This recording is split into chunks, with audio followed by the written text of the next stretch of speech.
সব জায়গায় কিন্তু বাঘের পায়ের ছাপ আছে আমি দেখতে পেলাম। সামনে যে ওই দ্বীপটা দেখতে পাচ্ছ এটা হচ্ছে লর্ড 118। ওখানে কিন্তু বাঘের বিচরণ প্রচুর, কারণ ওখানে কোনো মানুষ্য জনবসতি নেই।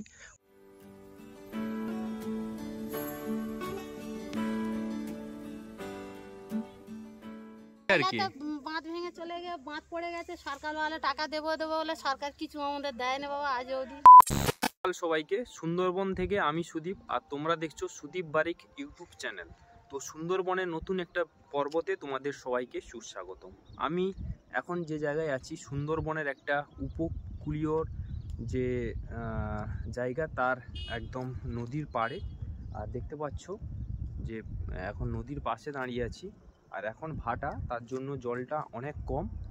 রাস্তা থেকে নদীর মাঝ অবধি যে কংক্রিটের যে রাস্তা করে দেওয়া হয়েছে সেখানে অবধি চলে এসেছি। আর এই সামনে কিন্তু নৌকো আছে, আর নৌকোতে যাওয়ার পথে কিন্তু একটা বাঁশের একটা পোল করা আছে, কারণ যে জলটা অনেকটা নিচে নেমে গেছে। এখানে সুন্দরবনের মানুষেরা যেভাবে যাতায়াত করে, তো এই পাশ দিয়ে যাবে, তো ওই পাশে যাব কেদারপুর।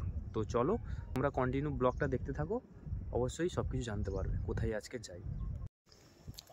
এই কাদা রাস্তা দিয়ে কিন্তু একদম কিভাবে আসছে দেখো, কাঁধে বোঝাই করা নেওয়া আছে। এই আস্তে আস্তে একদম স্লিপ প্রচুর আছে। তো দেখতে পাচ্ছ পুরো কাদা, যেহেতু ভাটা হয়েছে পুরো জলের যে কাদা ভাবটা কিন্তু থেকে গেছে, আর পুরোটা স্লিপ হয়ে গেছে। এমনকি আমি আসতে গিয়েছিলাম পুরো স্লিপ খেয়ে চলে এসেছিলাম। আর সেইখান দিয়ে দেখো কত মানুষরা আসছে। আর এখানে আবার বাঁশে দেখো কাদা ভর্তি, আর সেই কাদার উপর দিয়ে যেতে হবে। স্লিপ খাচ্ছে রীতিমতো, বাপরে বাপ। দেখো কাঁধে বোঝাই করা জিনিসপত্র, আর সেখানে এই কাদার উপর দিয়ে কিভাবে যাচ্ছে মানুষেরা। আর এখানে একটা বক দেখো সকাল সকাল শিকার করার জন্য চুপচাপ বসে আছে।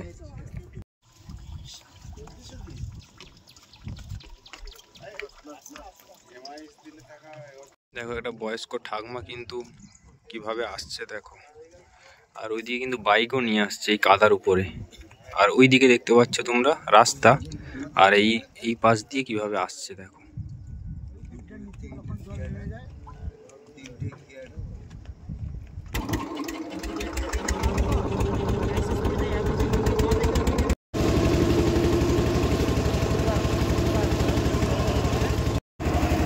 এই নদীটার নাম হচ্ছে মৃদঙ্গ ভাঙা, আর ওই দিকে সোজা চলে গেছে পাথর প্রতিমা, আর তারপরে আছে কিন্তু বে অফ বেঙ্গল, বঙ্গোপসাগর। আর তোমাদের দেখাচ্ছি। আর এই দিকটা হচ্ছে রায়দিঘি রেঞ্জের মধ্যে এই নদীটা চলে যাচ্ছে। আর এই দিকটা হচ্ছে মিলন মোড় বলে আছে, ফেরিঘাট ব্রিজ আছে, এই দিকটা চলে গেছে। আর এই নদীটার নাম হচ্ছে মৃদঙ্গ ভাঙা। আর দেখতে পাচ্ছ মৃদঙ্গ ভাঙার উপর দিয়ে আমাদের ফেরিঘাট চলে যাচ্ছে কেদারপুরের দিকে। তো চলো দেখতে থাকো। এই নৌকো বেরোতে ভাড়া নিল 10 টাকা, আমার সঙ্গে সাইকেল আছে তার জন্য 10 টাকা ভাড়া নিল। এইসব নদীতে কিন্তু ছোট ছোট ডিঙি নৌকো দিয়ে এইসব মাছ ধরা হয়, সেই সব মাছগুলো তোমাদের দেখাচ্ছি। আচ্ছা, এইখানে আছে চিংড়ি মাছ, আর ওটা হচ্ছে আমেদি মাছ তো। আর এটা কি মাঝখানেরটা সালপেট। আচ্ছা আচ্ছা, এ দাদা হচ্ছে গঞ্জের বাজার থেকে মাছগুলো পাইকারি নিয়ে যাচ্ছে, ওই সব দ্বীপে যে আছে ওই দ্বীপে বিক্রি করবে। আর এগুলো কিন্তু এইসব নদীর মাছ, এগুলো এই নদীতে ধরে। দেখতে পাচ্ছ মাছগুলো একদম টাটকা আছে, হয়তো সকালে মাছ এগুলো। চলো আমরা যাই। আমি এখন মৃদঙ্গ ভাঙা নদী পেরিয়ে কেদারপুরে চলে এসেছি। আর এখন কেদারপুর থেকে যাব কোয়েমুড়ি। তো কোয়েমুড়িতে আমার যেতে সময় লাগবে 10 কিলোমিটার, সাইকেল চালিয়ে 40 মিনিট এরকম টাইম লাগবে। তো চলো যেতে যেতে তোমাদের সঙ্গে অনেক কিছু শেয়ার করব। আর 10 কিলোমিটার রাস্তা এখন আমাকে সাইকেল নিয়ে যেতে হবে। চলো যাওয়া যাক। যে রাস্তা দিয়ে যাচ্ছি, রাস্তাটা কিন্তু আগে জঙ্গল ছিল, তো ওই রাস্তাটা সাফাই করে এখানে কিন্তু সুন্দর একটা পিচিং রাস্তা করা হয়েছে। এখন একদম গ্রামের ভিতর দিয়ে যাচ্ছি। এখন আমার গন্তব্যস্থল হচ্ছে কুয়েমুড়ি বাজার। তো অ্যাকচুয়ালি আমি যাব মইপিট। তো মইপিটে প্রচুর বাঘের উপদ্রব হয়েছে, এবং সেখানকার যে সাধারণ মানুষদের মানে বাঘ পুরো একদম জ্বালিয়ে মারছে, যেটা মানে বলা যায় নদী থেকে জঙ্গল থেকে বাঘ উঠে আসছে পুরো লোকালয়, সেখানে এসে বাঘ প্রচুর উৎপাত করছে, ওটাই তোমাদের দেখাতে যাচ্ছি। এখন গ্রামের ভিতর দিয়ে আমি সাইকেল চালিয়ে যাচ্ছি আর যাবো এখন হচ্ছে কোয়েমুড়ি বাজার। তো কোয়েমুড়ি বাজারে যাওয়ার পথে তোমাদের মানে যে গ্রামের যে পরিবেশটা সেগুলো জাস্ট দেখাচ্ছি, তো তোমরা দেখতে থাকো। চলো, এখন আমার কিন্তু 3-4 কিলোমিটার মতন সাইকেল চালানো হয়ে গেছে। আর এখন চলে এসেছি কোয়েমুড়ি খেয়াঘাট। তো কোয়েমুড়ি খেয়াঘাটে এসে দেখলাম, তো আমি এখন এসেছি 9:30 বাজে, কিন্তু কোয়েমুড়ি থেকে যে মইপিটে যাওয়ার যে নৌকো, মানে যে নৌকোটা যা এখান থেকে ছাড়ে, সেটা কিন্তু 8:45-9টার দিকে বেরিয়ে গেছে, আর আমি এসেছি 9:30টার দিকে। তো তারপরে জিজ্ঞাসা করলাম, এখান থেকে ছাড়বে 11:10 এরকম একটা টাইমে এখান থেকে ছাড়বে আবার। তো আমাকে 1.5 ঘন্টা এখানে অপেক্ষা করতে হবে। আর এখন দাঁড়িয়ে আছি একদম নদীর পাশে, আর দেখতে পাচ্ছ এই হচ্ছে সেই নদী, আর নদীর পাশে কিন্তু দাঁড়িয়ে আছি। আর এখান থেকে আমাদের সেই মানে নৌকোটা ছাড়বে। তো এখন এখানে কোয়েমুড়ি বাজারও আছে, সেই বাজারটা তোমাদেরকে দেখাচ্ছি। তো চলো তোমরা দেখতে থাকো। এটা হচ্ছে কোয়েমুড়ি বাজার, এখানে সব রকম দোকান আছে। যেহেতু সুন্দরবনে একদম নদীর পাশে, তার জন্য প্রত্যেকটা দোকান কিন্তু নদী থেকে লিংটন তোলা হয়ে আছে, মানে পুরো যে লিংটনটা আছে কিন্তু নদীর দিকটা। তো এটা হচ্ছে বাজার। 40 টাকা কিলো, 40 টাকা কিলো বেঁচে বেঁচে দিচ্ছি, চলে এসো 1 কিলো করে 40, 1 কিলো করে 40। আর এইখান থেকে কিন্তু আমাদের নৌকো ঠেকবে, আর এখান থেকে আমরা উঠবো, এখান থেকে আমরা যাব মইপিট। এখন এখানে আছে দেখতে পাচ্ছি মাছ ধরা বোট, আর ওদিকটা আছে ছোট একটা ডিঙি নৌকা। মাছ ধরা বোটটা কিন্তু দাঁড়িয়ে আছে, দেখো কি বড় একটা বোট, যেটা কিন্তু ফিশিং করতে যায় বিভিন্ন মানে গভীর সমুদ্রে একদম, আর এখানে দাঁড়িয়ে আছে। আর তার কাছিটা দেখো কত মোটা, মোটা একটা কাছি দিয়ে কিন্তু যে বাঁধা হয়ে আছে, বিশাল মোটা একটা কাছি।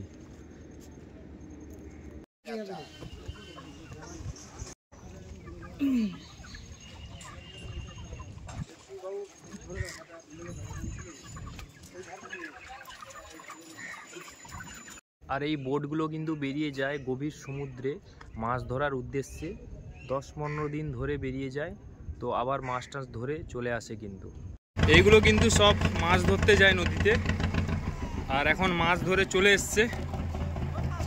আর ওইগুলো দেখো শুকো, ওই মাছগুলো দেখো শুকো করছে, ওইগুলো শুকো আছে।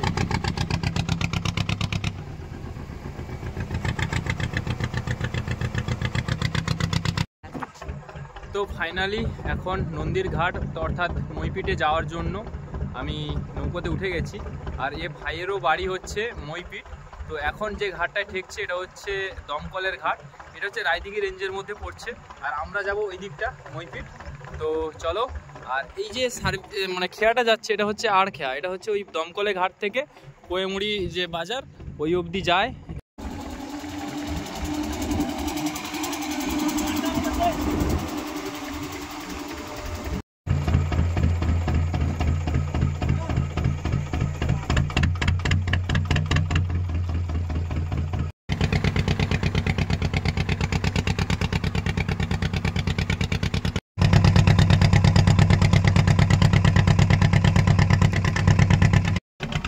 এই যে আইল্যান্ডটা দেখতে পাচ্ছ এটা হচ্ছে বুর্গে আইল্যান্ড, এটাই কিন্তু কোনো মানুষ জনবসতি নেই, ঠিক আছে। এটা হচ্ছে একটা আইল্যান্ড। আর তোমাদেরকে দেখাচ্ছি, দেখো ওই যে একটা দূরে দ্বীপ দেখতে পাচ্ছ, ওই যে এই দেখো পরিষ্কার দেখা যাচ্ছে, এই দেখো চারিদিকে জল, মাঝখানে একটা আইল্যান্ড। এটা হচ্ছে একটা দ্বীপ, ছোট দ্বীপ, এখানেও কিন্তু কোনো মানুষ বসতি নেই। চারিদিকে দেখতে পাচ্ছ একদম নদী আর নদী দ্বীপ। আর ওই দিকটা দেখতে পাচ্ছ কেপ plot, high plot, J plot ওই দিকটা, আর তার মাঝখানে একটা দ্বীপ। আর সামনে একটা ছোট্ট নৌকো চলে যাচ্ছে দেখতে পাচ্ছ। আর আমরা নামবো ওই সামনে, এই যে আইল্যান্ড, এই আইল্যান্ডের পাশ থেকে যাচ্ছি একদম। এখানে কোনো মানুষ বসতি নেই, পুরো একটা বিশাল বড় আইল্যান্ড এটা। আর সামনে দিয়ে ভেসে যাচ্ছে একটা ছোট্ট ছোট্ট দাঁড় নৌকো, মাছ ধরা নৌকো। আর আমরা নামবো এই সামনে। এইমাত্র আমরা নেমে গেলাম ওইখানে সার্ভিস থেকে, এখন এই নদী বাঁধ ধরে এখন বেরিয়ে যাচ্ছি। আর এইখানে নদীর পাশে একদম এই যে নদী, আর এই পাশে দেখো বাড়িগুলোর কি অবস্থা। জাস্ট ওই বাড়ির সঙ্গে আমি মানে কথা বলে নিচ্ছি।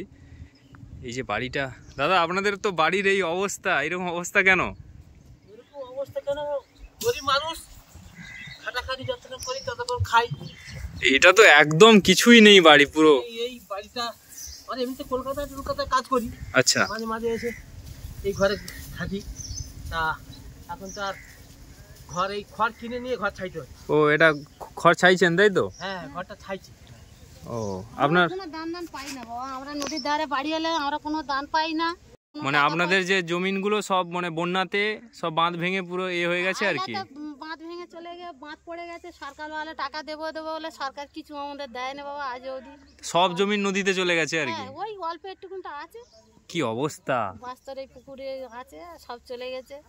আর আমরা কিছু পাই না। সরকার বললো যে হ্যাঁ আমরা পয়সা করি দেবো, গরিব মানুষ তো যে আসতে সে দেখে চলে যাচ্ছে, কেউ কোনোদিন কিচ্ছুতে যায়। কি অবস্থা। আমরা অনেক কিছু খেটেছি, অনেক কলকাতায় কাজকর্ম করে পয়সা করি দিয়ে কেস টেস করে অনেক কিছু করেছি, আমাদের কোনো সুরক্ষা দেয় না সরকার। আমরা খুব কষ্টের মধ্যে আছি। এই কি করবো, এই আসি এসে কিছুদিন এই যে বাড়ি থাকি, আবার এই চলে যাই কলকাতায় কাজকর্ম করে আবার।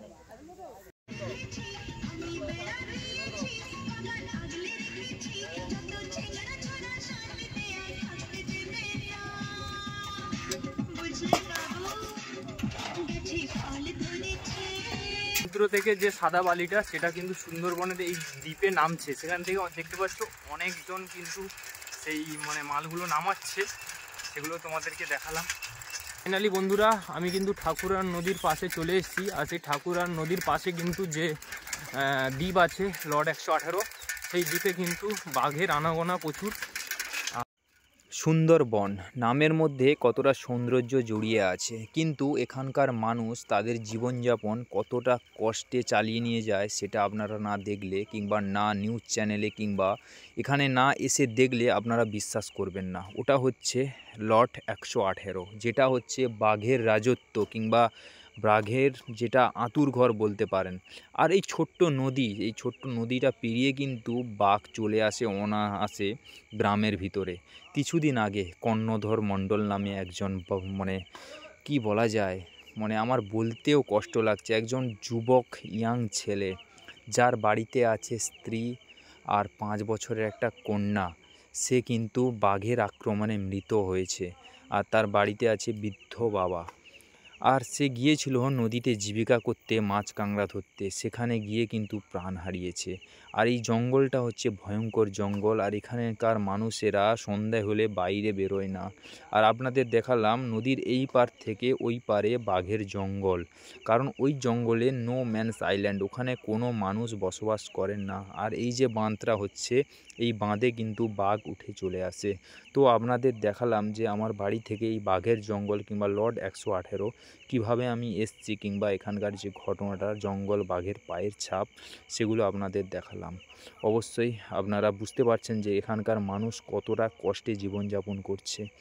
তো আজকের পর্বটা তোমাদের কেমন লাগলো অবশ্যই জানাবেন, কারণ সুন্দরবনের মানুষেরা অনেকটা দরিদ্র অসহায়, তারা নিপীড়িত জ্বালিত শোষিত হিসাবে সবার কাছে, কারণ একটা জীবজন্তুও তাদের এসে আক্রমণ করছে।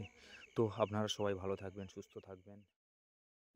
হঠাৎ আমাদের নৌকো কিন্তু একদম জঙ্গলের পাশ দিয়ে যাচ্ছে, এর কারণটা তোমাদেরকে কিছুক্ষণ পরে বলছি। সামনে ওই যে বোটটা না ছোট যে আর মানে নৌকো টাইপের যেটা মাছ ধরা নৌকো, ওটার কিন্তু মেশিন খারাপ হয়ে গেছে, তার জন্য এই সার্ভিসটা ওকে টেনে নিয়ে যাবে। দেখো একদম কাছাকাছি নিয়ে নিয়েছে।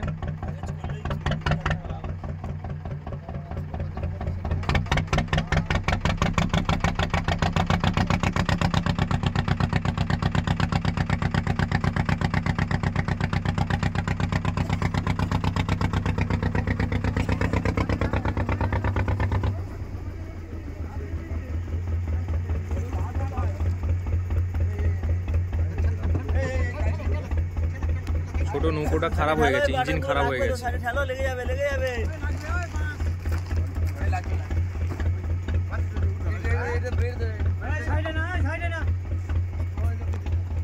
পিছনে দাও তোমরা বেঁধে রাখো একটু আস্তে আস্তে ছাড়বে ওই ফাস্টারে কোনটা দিচ্ছি এই ওই কোণে দিলে হয়ে যাবে কোনটা আমাদের নৌকোর পিছনে করে বাঁধছে দেখো দড়ি দিয়ে। ঠিক যেরকম ইঞ্জিন মেশিন খারাপ হয়ে গেলে, যেভাবে টোটো খারাপ হয়ে গেলে টেনে নিয়ে যায়, সেইভাবে নৌকো অবস্থা দেখো।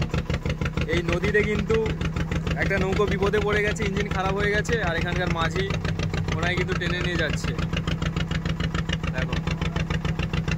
চলো এটা তোমাদেরকে একটু টাইম ল্যাপসে দেখাই। I don't ever slow up, no I don't take shit. I got no love for the fakeness. If you wanna play tough and wanna hate this, I'll always show up. I don't ever slow up, no I don't take shit. I got no love for the fakeness. If you wanna play tough and wanna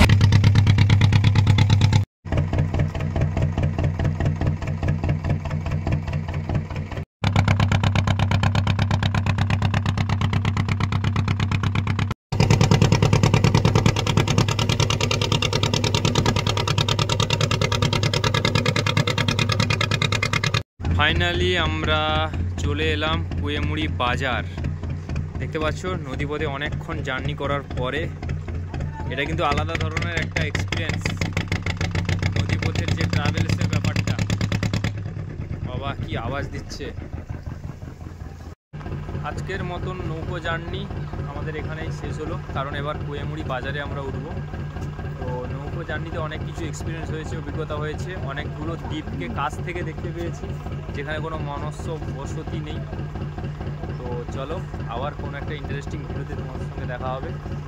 তো ততক্ষণের জন্য তোমরা সবাই ভালো থেকো, সুস্থ থেকো, tata bye bye.